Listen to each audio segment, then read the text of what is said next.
Emily with MeatRx, and I have another success story with MeatRx with Carnivore.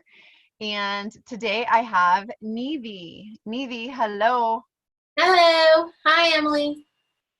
Hey, so tell me what things were like for you before Carnivore.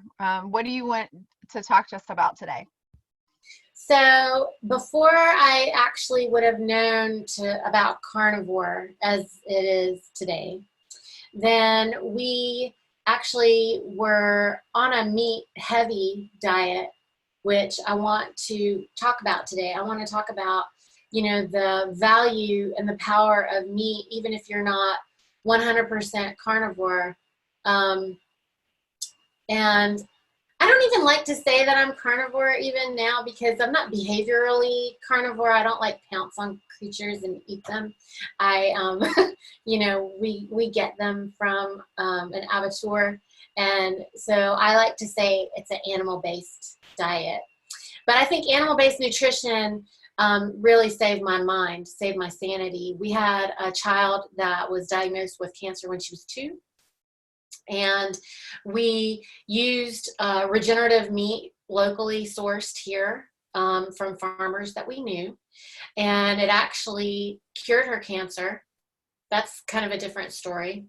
But curing her cancer wasn't enough to keep her with us because her structure was damaged so badly from the cancer that we did eventually lose her. But not because, not just because the cancer, but because of the damage that was done to her structurally from the cancer. And so we were at least able to make sure that she could stop suffering, which was very important to us, and just enjoy the time that she was here with us. And so we did accomplish that. And we did that with meat, with a very heavily meat-based diet, using only meat and vegetables that we source locally from people like farmers that we knew. And they were raising animals on grass. And we had produce that was never sprayed. Nothing was certified or anything like that, but everything was cleaner than clean because we knew the people who were raising the food. But then when we lost Mina, she was 4. And as you can imagine, we were shattered. Losing a child is when we lost her, then the first thing the doctors wanted to do was to put us on narcotics, Emily. And that was their solution, was to prescribe narcotics. And we had 2 surviving children, and I was confused, and I was shattered, and I was feeling, what I felt like was that I was buried alive. That's how I felt. And you just don't want to move. But also I had 2 children with me, that survived this. And they, at the time, were 18 months old. My daughter was 18 months old, and my son was 5. I So cannot imagine that. yeah, it was crazy. And of course, I thank God for them every day because they gave me a reason to have to even do something. Otherwise, I don't know that I would have any reason to want to do anything. And so I was operating some kind of way. And but I couldn't understand why they would want to put me on medication. Like, how is that going to help me? And I was like, the last thing I need is to not be able to focus and wake up because I have 2 kids still that I need to be responsible for. And I think that's irresponsible that they would want to put me on narcotics and then expect me to be able to drive my kids around or whatever. I don't understand. But Where's the logic in that at all? where's the logic in anything that the medical industry does? I'm sorry, but I sat in a children's hospital for 6 months, which was too long, and it did nothing. And I put our daughter on meat, and her cancer died. That's a different story. We'll talk about that in a different video. But in this one, I want to talk about overcoming grief because, I wasn't going to tell my story because I didn't have pictures. I don't have a before and an after picture of my grief. I guess I could show pictures from before when I actually looked better before. And then I gained a bunch of weight in my grief. It was my body trying to, save me from some crisis, trauma, and your body reacts in different ways. And you don't always just put weight on because you're eating badly, because I was not eating badly. I was eating everything local, regenerative, and we were just on meat and vegetables. So technically I was more keto than keto even requires, because if we don't know where food comes from, where our food came from, we wouldn't eat it. And all I did was end up going more and more meat heavy. And at that time, I was eating a lot more meat because I was lazy and I felt like I was buried alive. And just out of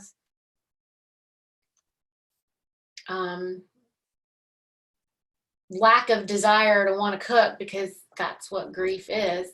You don't really want to do anything. I would just go and warm up some meat or grill some meat.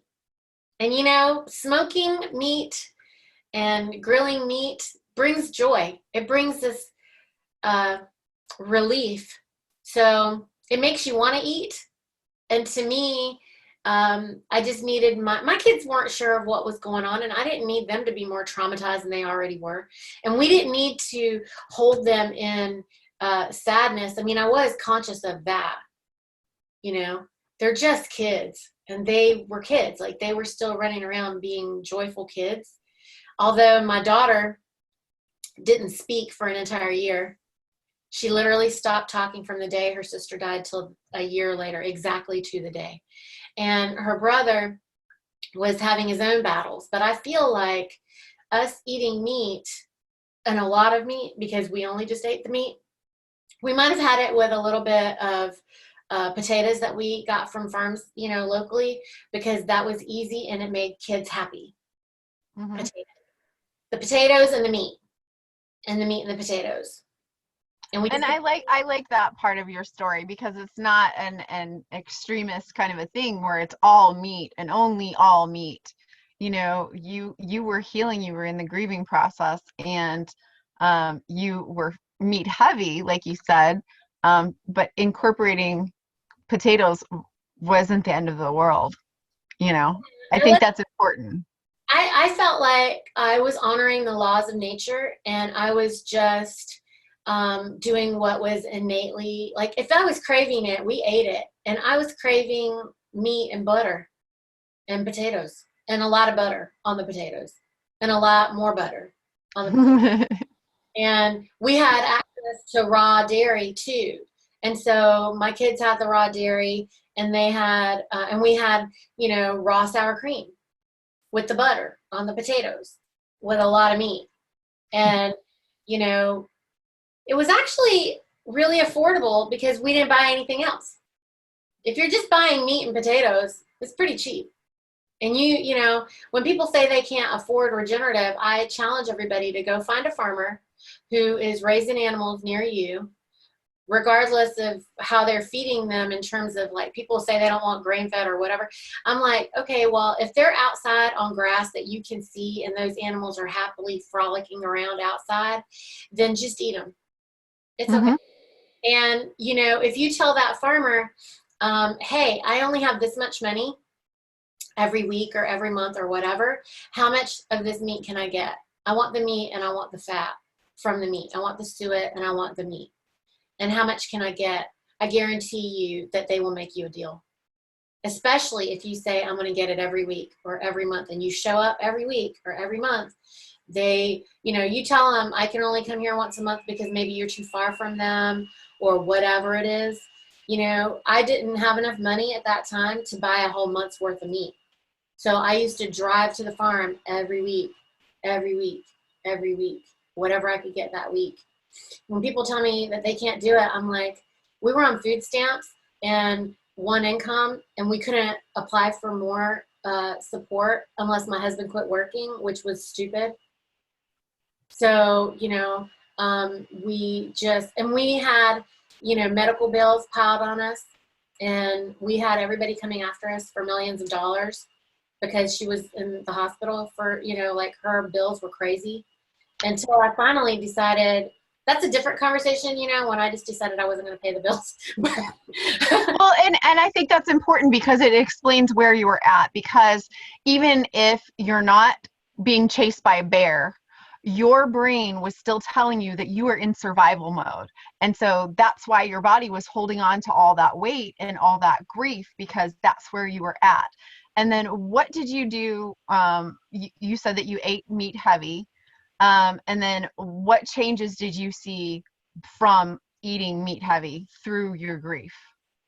It was amazing to me that for some reason, I mean, it took time, right? Like, but people, I was still able to engage in business. Like, I created a CSA because of what I learned from my daughter. I researched why she got sick and what I could do to help other people, and I literally launched an entire operation in my grief, because I wanted to honor her and I wanted to memorialize her in the ways that made sense to me. And I was able to articulate something to someone for them to participate.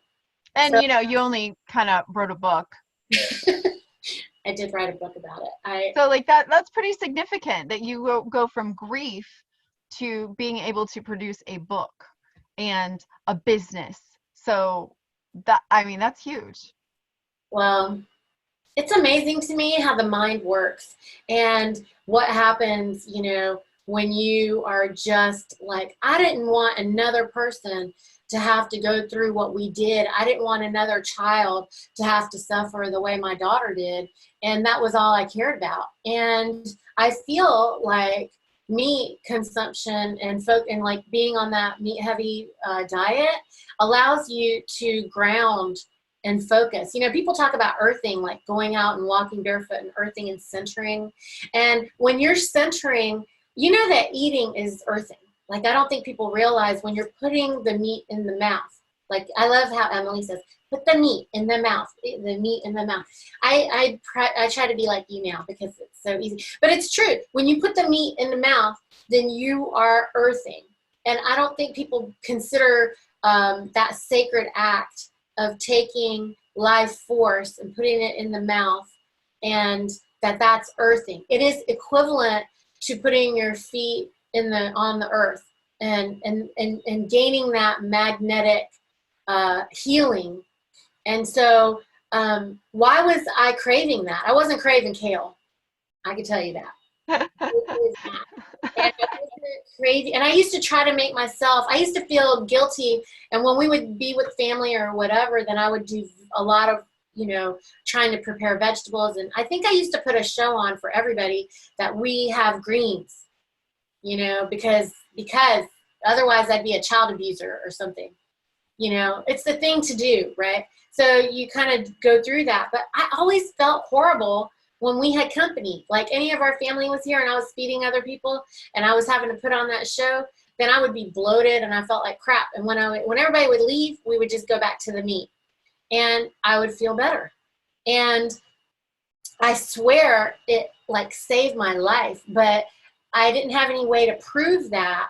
And then people started talking about paleo, and then people started talking about kids. Look, this all happened in 2007, 2008. I mean, the iPhone just came out in 2008, just to put things in perspective. And it wasn't like anybody was really talking about this. If you were talking about how you ate, you were just being bougie and rude and hard to get along with. I mean, I think it's funny though, Emily, why do people think that vegetarians aren't a pain in the ass? Like, if somebody wants to come over and they tell you they expect you to make a vegetarian meal, that to me, that's a pain in the ass. It always has been. But but if I say that I just want to eat the meat, okay, maybe it's expensive. I'm not trying to impose expense on you, but like, you don't need to feed me a ton of meat. But if I only want to eat the meat when I come over, then why is that weird? And why is it shocking? And I mean, kids do it. If you notice, kids will be like, I just want to eat that meat. Like, even if they only eat 5 bites, they'll be like, okay, bye, I'm going to go play now, and we should just, I think, follow their lead. And when our children were in grief with us, I never, ever was going to diminish them and make them feel bad because they didn't want to eat something. And after everything we went through with Mina, the last thing I was going to do was make them feel like they had to eat anything. Do you know? Like, I don't know. I mean, our circumstances were kind of different. And so we were pushed into this weird thing. But the result of it was my kids were all meat, heavy, and we were on meat, heavy. And you can call me lazy or a bad mom or I don't really know what, but by the time it was all over with, I could talk to people. I could help people. I did probably lose myself in them. And I think that telling my story for a decade before I wrote the book was not good for my health. But once I wrote it and I was like, okay, just read the book because thank God I don't have to, this is what I did. I wrote a book about it. Just read it. And that way I don't have to keep telling the story. And I feel like I'm finally over that. I'm not carrying that emotional baggage anymore and having to repeat and relive all the details of that anymore. I mean, I'm doing it for this video because I want people to know that, some people think it's crazy that now I can find joy and I can operate in joy, and not for not feeling the loss of my daughter, but I'm able to, with a lot of meditation as well. I'm not gonna lie, I meditate every day. And, meditation has really helped me to be comfortable with knowing that she is with me all the time and everything's fine. And, things are always working out for me, even when it seems like things are not always working out for me. And I have two wonderful other, my surviving children are doing great and they're, gaining health. And I think it's powerful now when I hear all these other stories like yours about turning mental health around with just the meat. And then I think, wow, yeah, that was what happened. It was the meat. I'm glad that you mentioned meditation because whenever you are so sick, like grief is paralyzing. Yeah. You may know that meditation would help, but you cannot meditate if you are paralyzed. If you are so grief stricken that you can't even get to that step, then it's pointless. So I love that meat. People about that too. If you're in that grief or if you're in deep like loss of health, like you were not able to walk, right? And no. Yeah, if you're in that situation, I've worked with so many families now, thousands of them, where, there's someone who is unable to move. And I'm not going to suggest to that person they should meditate because they just need to put the meat in the mouth. That's what I would do. Just put the meat in the mouth. Meditate on that. Meditate on chewing the meat in the mouth, because even for me at that time, making dinner was just warm. Oh, time to grill. Time to grill. I think we went through 5 grills. We blew them up. Like they would just literally fall apart. And I didn't even know you could do that to a grill. But we would just be grilling until the grease drippings would burn a hole in the bottom of the metal or something. But yeah, if you didn't know, you can ruin a grill. It was That's crazy. That's crazy. But I think it is very important to tell stories like yours because it's not always about before and after pictures. And there's no way to depict what that grief, that paralyzing grief was, and what this healing and grounding and wholeness is that you're operating in now. And I commend you for telling and sharing your story.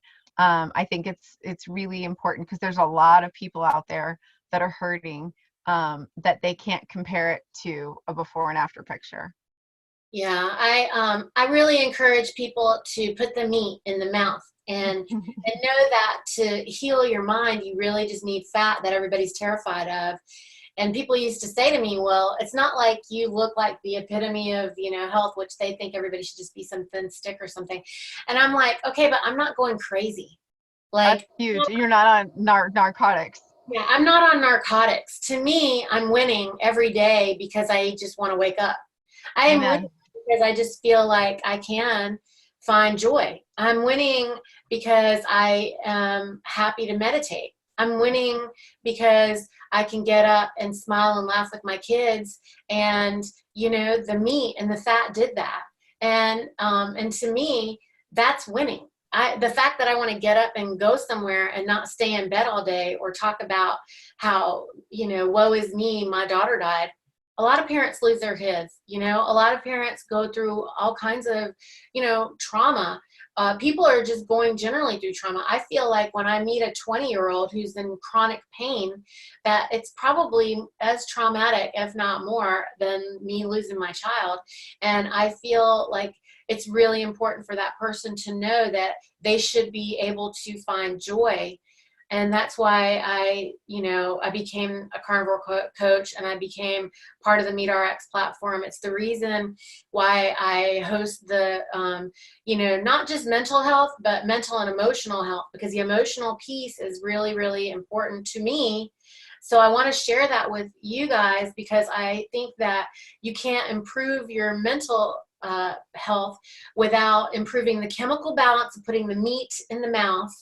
And then, because that's the chemical, that's the medicine part. And then the focus on the emotion to know that you want to feel better. If you want to go towards happy, then, if you just try to think about the sunshine and the happy and like reach for it every day, and every day just feel a little bit better and a little bit better. And when you can't do it because it's too exhausting, because you think, the thought of meditation is exhausting, go to sleep. Yeah, yeah, absolutely. Well, and Niti, I gotta thank you because you've been a huge light in my life. You've been a cheerleader to me, and you have taken your happy and you have just totally multiplied it to not just me, to many, many people. And I highly recommend anybody who is going through any kind of grief or emotional struggle like that to reach out to Niti on MeatRx. And thank you so much for your time, Sis. Thank you. Appreciate you. No problem.